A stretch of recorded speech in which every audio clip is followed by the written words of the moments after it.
Hello friends, आज हम बात करेंगे एफॉर्ज़म नंबर 11 की। इससे पहले हमने पढ़ा एफॉर्ज़म नंबर 9 और उसके बाद 10। तो 9 में हनीमैन सर ने वाइटल प्रिंसिपल्स या वाइटल फोर्स के बारे में बताया कि वाइटल फोर्स क्या होता है, डायनामिक नेचर का होता है, ऑटोक्रेटिक, ऑटोमेटिक, और इसके बाद जो है सेल्फ एक्टिंग।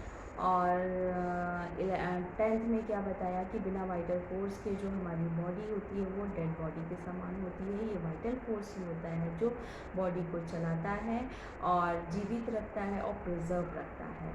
इसके बाद 11th में आगे बात करते हैं कि कैसे एक जो वाइटल फोर्स है वो पहले अफेक्ट होता है ना। जब भी कोई पर्सन बीमार होता है तो ये स्पिरिचुअल वाइटल फोर्स ही होता है जो कि ऑटोमेटिक है। Vital force everywhere present in the organism, जो ऑर्गेनिज्म में हर जगह मौजूद होता है, पूरी बॉडी में मौजूद होता है, हर जगह मौजूद होता है। और सबसे पहले प्राइमरली ये वाइटल फोर्स ही डीरेंज होता है। और किसके द्वारा डीरेंज होगा भाई? वाइटल फोर्स क्योंकि डायनामिक नेचर का है तो इसको जो ये डीरेंज भी किससे होगा? डायनामिक नेचर से ही होगा भाई। कोई अगर एनर्जी के फॉर्म में कोई चीज़ है तो उसको अफेक्ट करने के लिए दूसरी एनर्जी ही होगी, है ना, जो कि उसको अफेक्ट कर सकती है। तो यहाँ पर जो वाइटल फोर्स होता है ये डायनामिक नेचर का होता है। तो इसको अफेक्ट करने के लिए जो जो बीमार करते हैं या जो अफेक्ट करते हैं वो भी कैसे होने चाहिए? डायनामिक नेचर के ही होते हैं। Dynamic influences which are morbific agent and which are inimical to life. ये वर्ड यूज़ किया है हनीमैन सर ने। ये सोचिए जो हमने जितनी माइक्रोबायोलॉजी पढ़ी और जितनी पैथोलॉजी पढ़ी वो सबका निचोड़ ये एक लाइन है कि dynamic influences which are morbific agent and which are inimical to life, these are affect our vital force which are dynamic in nature, and it is only the vital principle deranged to such an abnormal state that can furnish the organism with its disagreeable sensation and incline it to the regular process which we call disease। तो ये कहते हैं कि जो ये vital force है ये पहले अफेक्ट होता है। अब डायनामिक नेचर का इन्फ्लुएंस कैसे हो सकता है? और सबसे पहले जो है वाइटल फोर्स डीरेंज होता है। तो डायनामिक इन्फ्लुएंसेस के बारे में हम आप पहले देख लेते हैं कि डायनामिक इन्फ्लुएंसेस कैसे हैं। कि जब कोई सपोज दैट एक पर्सन है, उसकी दूसरे पर्सन से क्या हो जाता है, मतलब उसने उसको बहुत ज़्यादा कुछ उल्टा सीधा कह दिया, बहुत फोर्सफुल्ली कुछ कह दिया, जबकि वो थोड़ा सा सेंसिटिव बंदा है।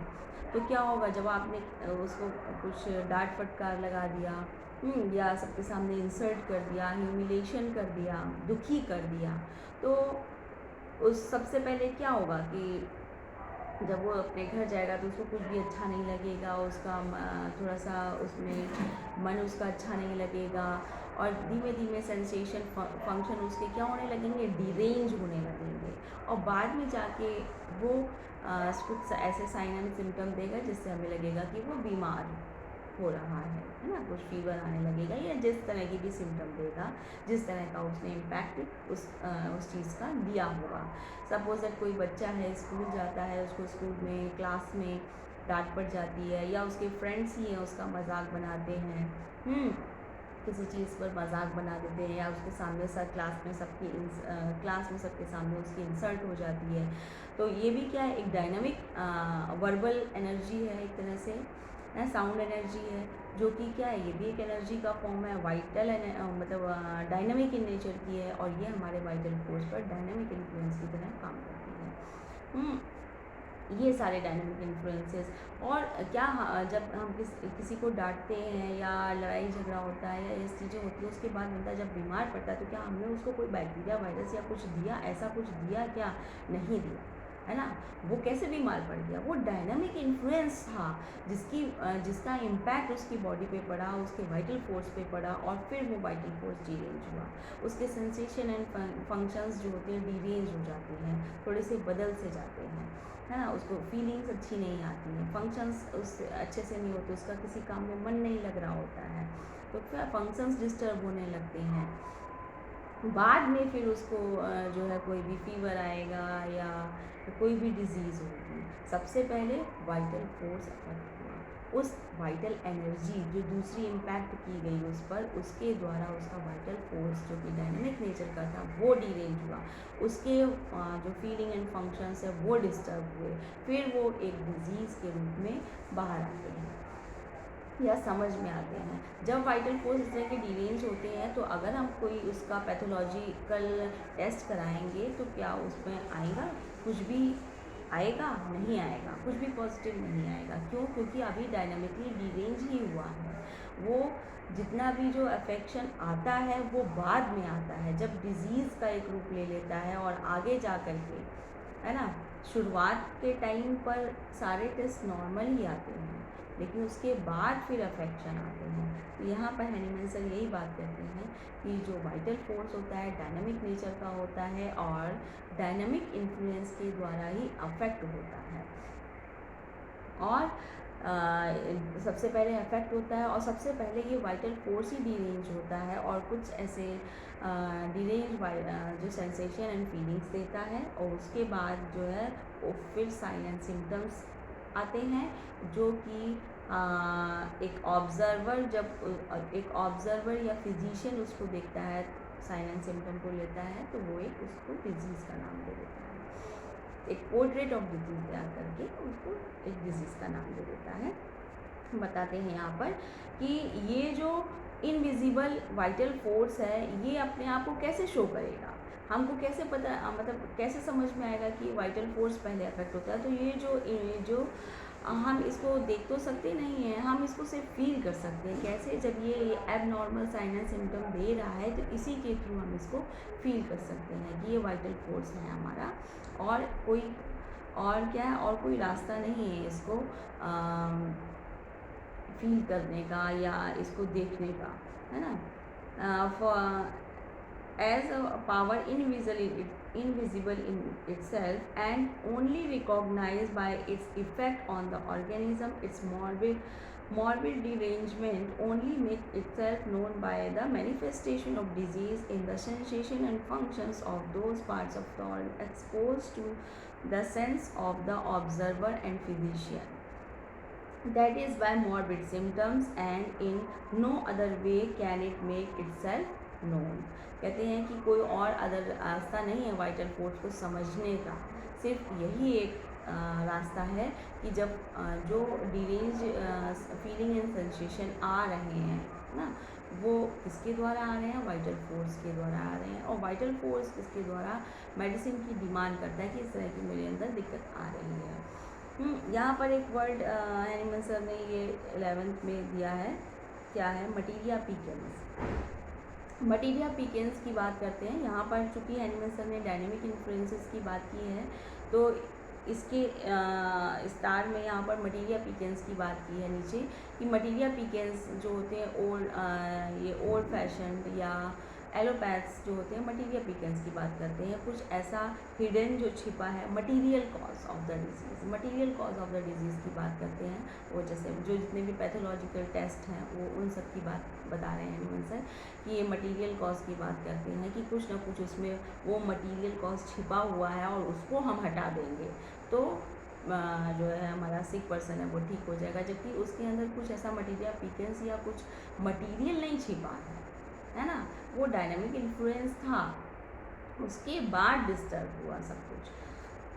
और फिर यहाँ पर जो हमने जैसे कि बात की थी 5th और 6th एडिशन की, तो 5th एडिशन में सिर्फ जो है 11th एफॉर्जम किया हुआ है, लेकिन यहाँ पर 6th एडिशन में एक फुटनोट है 11th में, जो कि यहाँ पर पहली बार इंक्लूड किया गया है 6th एडिशन में। ये 7th नंबर का फुटनोट है जिनमें डायनामिक इन्फ्लुएंसेस की हैनीमैन सर ने बात की है।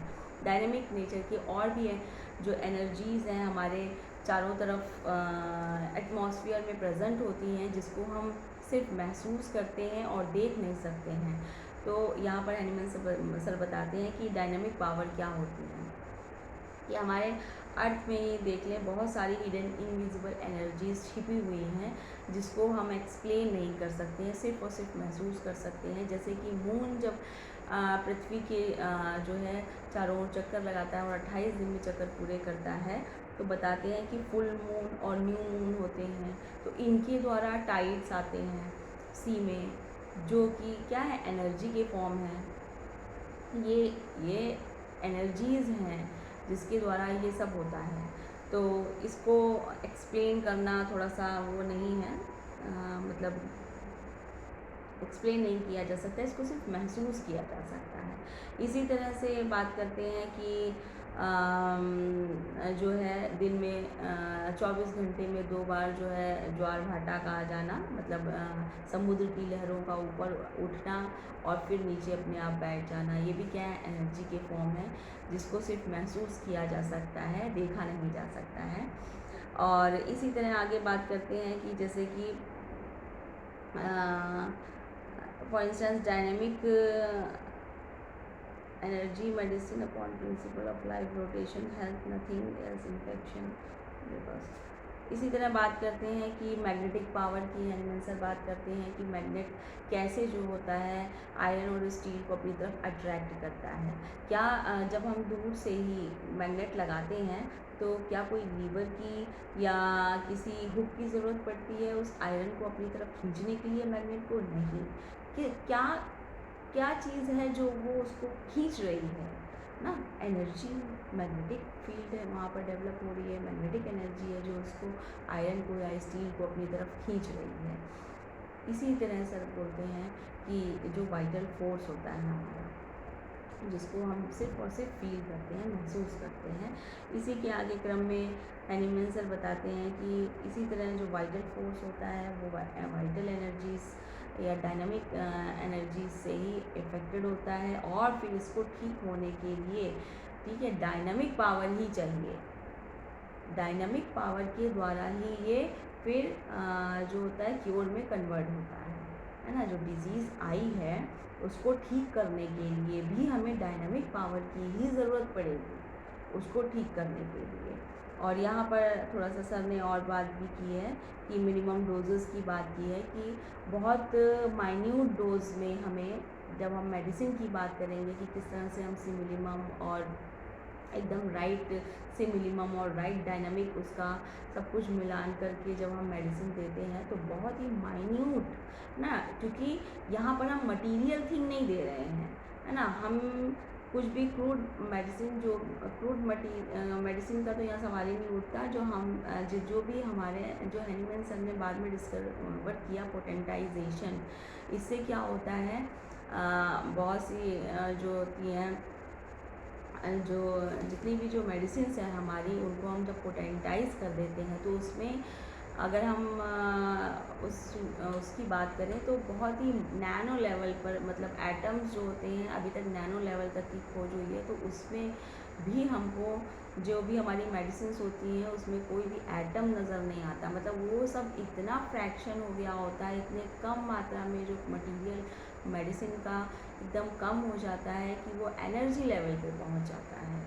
और वो एनर्जी लेवल जब हम मेडिसिन का मिलान करके सिक पर्सन को देते हैं तो वहाँ पर वो उसको टेकअप करता है एकदम माइन्यूट डोज में एनर्जी, चूँकि हमें क्या करना है, सिर्फ और सिर्फ वाइटल फोर्स पर इन्फ्लुएंस डालना है खाली, है ना? वहाँ और फिर वो क्योर की तरफ आगे बढ़ता है। और यहाँ पर हैनीमैन सर ने ये पूरे फुटनोट में सिर्फ डायनामिक चीज़ों को ही आगे पूरा एक्सप्लेन किया है। फिर इसके बाद हम एफॉर्जम नंबर पढ़ेंगे 12 नेक्स्ट अपने उसमें, कि अब जब डिज़ीज़ से हम क्योर की तरफ कैसे बढ़ते हैं, हेल्दी कंडीशन में वाइटल फोर्स हमारा कैसे जो है काम करता है। धन्यवाद।